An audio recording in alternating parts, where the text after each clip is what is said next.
नमस्कार दोस्तों, अंश की आवाज़ चैनल में आप सभी का स्वागत है। आज की हमारी कहानी एक कुरूप लड़की के ऊपर है जो आपको बेहद पसंद आने वाली है। तो चलिए आपको वह कहानी सुनाते हैं।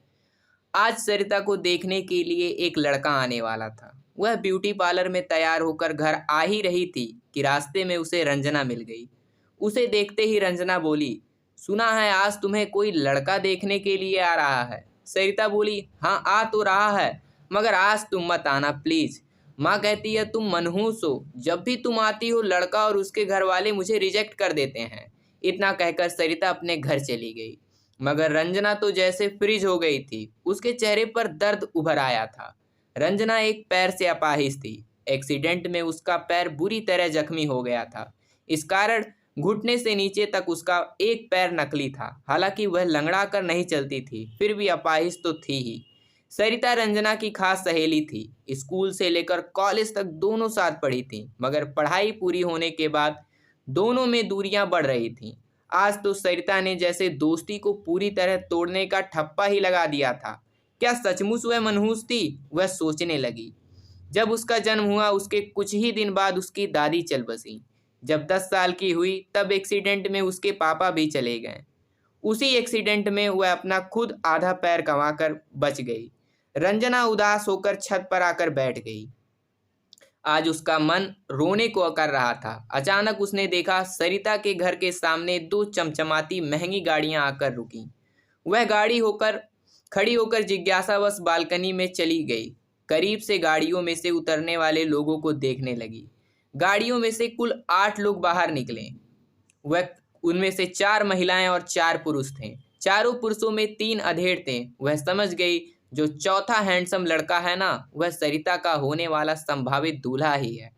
लड़के ने गाड़ी से उतरने के बाद इधर उधर देखा, फिर एक नज़र उसकी रंजना पर भी पड़ी, मगर दूसरे ही पल वह गर्दन झुकाकर अंदर चला गया। रंजना वापस छत पर आ गई। आज उसका दिल बहुत बेचैन हो गया था।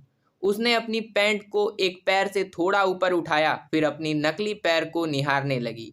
हालांकि वह बहुत सुंदर थी, मगर वह सोचा करती थी कि उसकी किस्मत में इतना सुंदर लड़का तो नहीं लिखा होगा। उसे या तो कोई शारीरिक कमी वाला लड़का उसका दूल्हा बनेगा या फिर कोई दूसरी कमी वाला ही उसे मिलेगा। वह काफी देर यूं ही बैठी रही। फिर अचानक उसकी नज़र सरिता के घर की बालकनी की तरफ गई। उसने देखा वहां 2 कुर्सियां रखी जा रही थीं। वह जानती थी कि वहां पर अब सरिता और उसे देखने आया लड़का आकर ही बैठेंगे।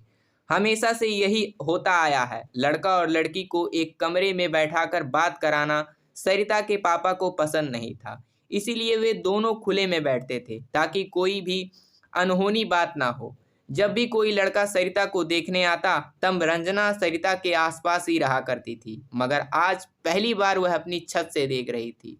कितना बड़ा दर्द कस दिया था सरिता ने उस पर, सोचकर उसका दिल बैठने लगा। सरिता और वह लड़का दोनों कुर्सियों पर आकर बैठ चुके थे। कुछ देर बाद अचानक उसने देखा वह लड़का उसी की तरफ देख रहा था। फिर सरिता भी इधर ही देखने लगी। रंजना ने जब दोनों को अपनी तरफ देखते देखा तो वह घबराकर छत से नीचे आ गई। फिर वह तभी कमरे से बाहर निकली जब वे दोनों गाड़ियां चली गई थीं।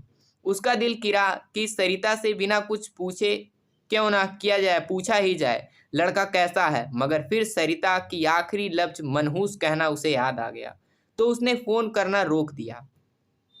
वैसे भी रंजना अंतमुखी टाइप की लड़की थी। वह किसी से बातें नहीं करती थी। सरिता ही उसकी एकमात्र सहेली थी। अब वह भी उसकी दोस्त नहीं रही। रंजना ने लोगों के मुंह से ही सुना था कि वह लड़का भी सरिता को रिजेक्ट कर दिया।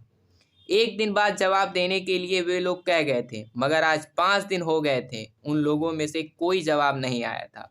कुछ दिनों बाद माँ ने बताया, आज एक लड़का तुझे देखने आ रहा है। खाते पीते घर का लड़का है। उसने तुझे पहले भी देखा है, इसीलिए ज़्यादा स्ट्रेस मत लेना। रंजना को झटका सा लगा। वह माँ से पूछना चाहती थी कि वह मेरी भी तरह लंगड़ा या किसी तरह की कमी वाला है क्या, मगर शर्म और झिझक के कारण कुछ भी नहीं पूछ पाई। माँ ने कहा कि लड़के ने तुझे पहले कहीं देखा है। कहाँ देखा होगा, किस हाल में देखा होगा। इस बात को रंजना को टेंशन होने लगी कि क्या वह मुझे देखकर मेरी हालत से पसंद करेगा। पर खाते पीते घर का लड़का सुनकर रंजना ने उसे थोड़ी टेंशन कम की।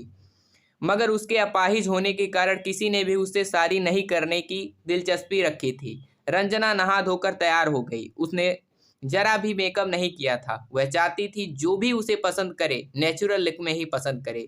कुछ देर बाद वही दोनों गाड़ियां जो कुछ दिन पहले सरिता के घर के आके रुकी थीं, वही रंजना के घर के सामने आकर रुकी।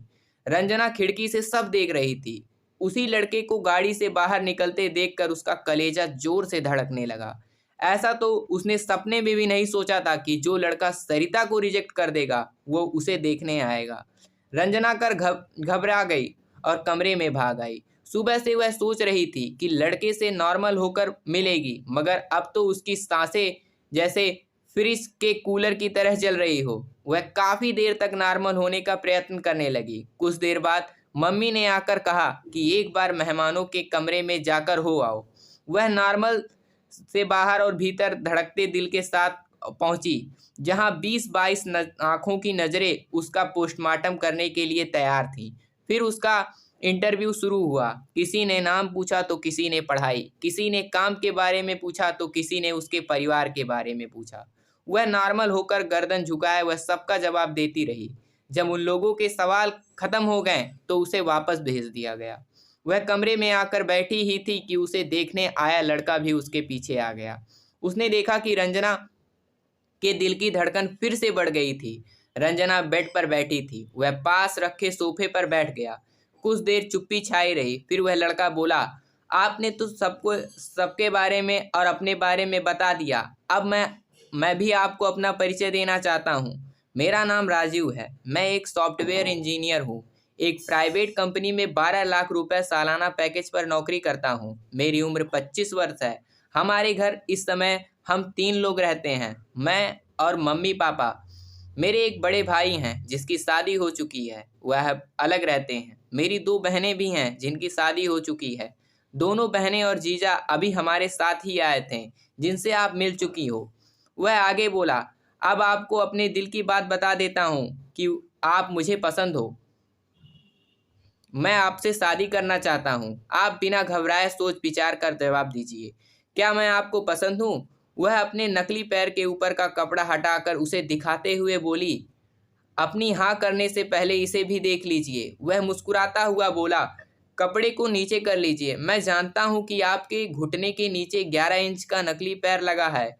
ये तो मुझे उसी दिन पता चल गया था जब मैं आपके पड़ोस में लड़की को देखने आया था। मैंने उस दिन आपको 2 बार देखा था। उसी दिन मुझे आपसे प्यार हो गया था, पहली नज़र का प्यार। फिर मैंने आपके बारे में पूरी जानकारी निकलवाई, तब मुझे सब कुछ पता चल गया। आप जैसी हो वैसी ही स्वीकार हो। अब बोलो, क्या आप मेरी जीवन संगिनी बनोगी? मैं वादा करता हूँ कि आपके आत्मसम्मान की हमेशा रक्षा करूँगा। कभी भी मेरी वजह से आपके आंखों में आंसू नहीं आएंगे। ये सुनकर रंजना का दिल और भी जोर से धड़कने लगा। वह कुछ बोल नहीं पा रही थी। दिल में एक ही खुशी का गुब्बारा सा उठकर गले में कहीं अटक सा गया था। उसने नज़र उठाकर राजीव को अब गौर से देखा। हाथी जैसा गठीला शरीर था, मगर चेहरे पर बच्चों जैसी मासूमियत थी। इतना सुंदर लड़का उसका जीवन साथी बनेगा, इसकी तो उसने कभी कल्पना भी नहीं की थी। उसके सपने में जो राजकुमार आते थे वे तो अंग भंग वाले ही थे। राजीव बोला, कोई जल्दी नहीं है, आप सोच विचार कर जवाब दे दीजिएगा, मैं चलता हूँ। रंजना बोली, रुको। वह रुक गया। वह अटकते अटकते बोली, मुझे आप बहुत पसंद हो। इतना सुनते ही वह एक प्यारी सी मुस्कान के साथ वहां से चला गया। फिर घर में पंडित बुलाए और 4 दिन बाद की सगाई का मुहूर्त निकला। मुहूर्त निकलवा कर वे लोग चले गए। उनके जाते ही रंजना के पास सरिता का फोन आया। वह बोली, तू मेरे लिए सचमुच ही मनहूस है। उस दिन छत पर नहीं आती तो उससे मेरी सगाई हो चुकी थी। रंजना बोली, मैंने क्या कर दिया यार, मैंने तो उससे कोई बात भी नहीं की थी। सरिता बोली, तू बोली कुछ भी नहीं, मगर अपने नैनों के बाण से उसे फंसा लिया। रंजना बोली, अभी मेरी कौन सी उससे सगाई हो गई है, देख ही तो गए हैं। सरिता बोली, ज़्यादा सयानी मत बन।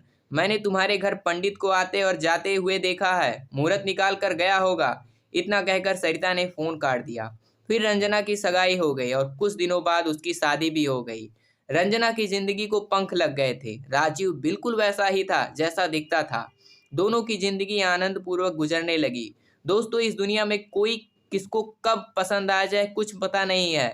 यहाँ ना तो कोई सुंदर है ना तो कुरूप, जो दिल को भा जाए वो सुंदर है, जो दिल से उतर जाए वो कुरूप। तो दोस्तों कैसी लगी हमारी छोटी सी कहानी कमेंट बॉक्स में ज़रूर बताइएगा। अगर यह कहानी आपको थोड़ा भी अच्छी लगी तो वीडियो को ज़्यादा से ज़्यादा शेयर करके चैनल को ज़रूर सब्सक्राइब कीजिएगा। फिर मिलेंगे नए वीडियो में, तब तक के लिए धन्यवाद।